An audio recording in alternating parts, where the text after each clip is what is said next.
গল্পের আজ কপির ডিম। আজকে ফুলকপি আলু ডিম দিয়ে একটু তরকারি বানাবো। হ্যাঁ, কেমন লাগছে বলবে।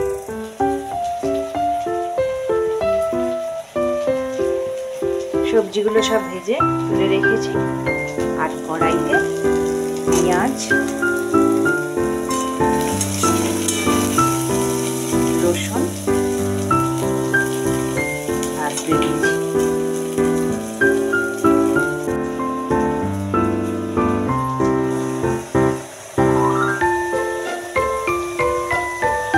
আদা, রসুন, টমেটো, লঙ্কা গুঁড়ো, হলুদ গুঁড়ো, জিরে গুঁড়ো, ধনে গুঁড়ো সব দিয়ে একটা মশলা বানিয়েছি।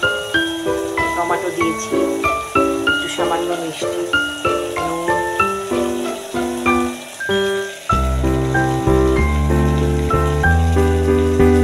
মশলা দিয়ে কষে সবজিগুলো দিয়ে কষে নিলাম। মশলাটা ভালো করে কষে নিলাম।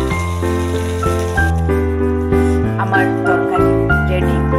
টেস্ট করাতে পারলে ভালোই লাগতো, দেখে বলো।